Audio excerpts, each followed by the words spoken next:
Hi, everybody. Welcome to the June 8th, 2018 edition of Colorado Inside Out Postgame, a special web exclusive production here on Channel 12. I'm Dominic Dezzutti. Thank you very much for joining us. Let's get a quick take on Xcel Energy unveiling their plan this week that would generate 55% of Colorado's energy from renewable sources by 2026. The plan includes an expansion of a solar grid in Pueblo County, where 2 coal-fired plants are set to be retired in the next 7 years. Patty Cahoon from Westward. This seems like pretty big news. 55% via renewable energy in just, gosh, it's only 8 years away. This seems like a pretty big deal for Colorado, where growing up here as a native, I'm used to seeing the coal trains going down south, and those are obviously going away with those retired coal plants. What was your reaction to Xcel's announcement? It's possible, and it's ambitious, but it's possible. If you are out on the plains and you see the wind turbines going and you see all the solar setups, it's certainly expanded so much from where it was like 40 years ago. I remember we did when the first Earth Day was here and people were just beginning to think about solar and wind. I'm especially glad they have the emphasis on Pueblo County, because Pueblo County cannot be saved just by pot, which has been its major growth industry literally in the last few years. When they've suffered through so many manufacturing plants going, when those coal operations go, and they should go, they will need more. So I'm glad they're emphasizing that. Krista Kafer, a columnist with the Denver Post. It's wonderful for you to join us. So we hear about renewable energy, and I think in an election year, we immediately think about politics. You see Jared Polis wanting us to be 100% by 2050. Doesn't seem that crazy. Maybe when I first heard it, I thought that was nuts. And you see this announcement from Xcel, I'm like, well, okay.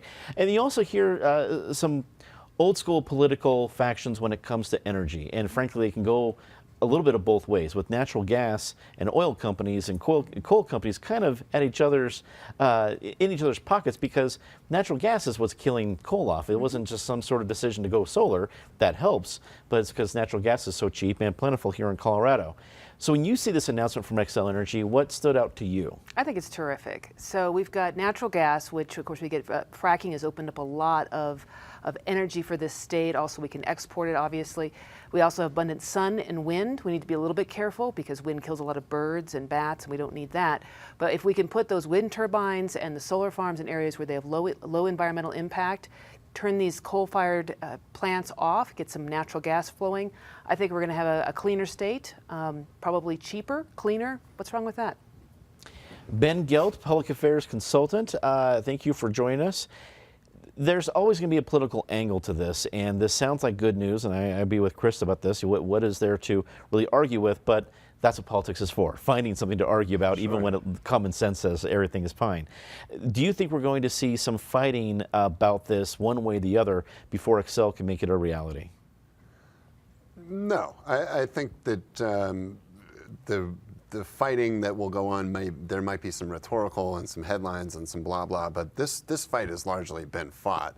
You know, the only thing that occurs to me politically is that Xcel must really like to poke the president in the eye, because this goes totally counter to what the president is saying about the viability of coal into the future. So obviously Xcel is not a huge supporter of the Trump administration. Justine Sandoval, political activist, joins us. Justine, gets more on that political angle here.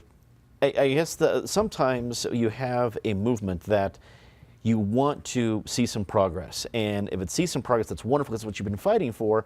But sometimes that progress can really stunt the energy in that movement. And I think about environmentalists who, like has been talked about, has been fighting for things like this. If you would have said 20 years ago, 55% renewable energy, there'd be a real fight in your hands.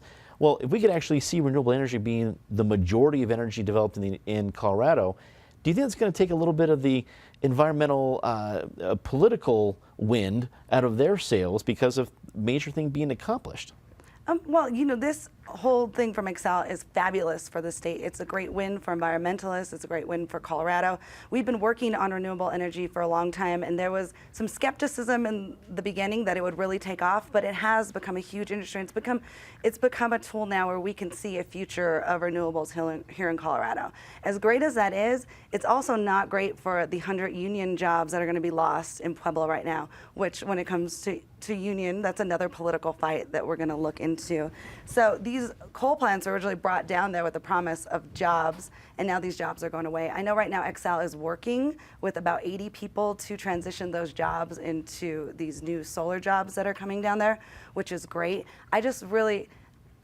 these coal plants, they have to go. Coal is not our future, but I'd just like to see that we are being thoughtful, especially because a lot of these jobs are held by people in a poor community, in the community of color, and to be sure that we are marrying the past with the future so people are moving together, and we're moving together to a healthier environment, but also that people are able to make a living by providing energy to people in Colorado, however that may be. That is all the time we have for CIO Postgame this week. Leave us a comment, tell us what you think. For everyone here at CPT12.org, I'm Dominic Dezzutti. Thanks for watching.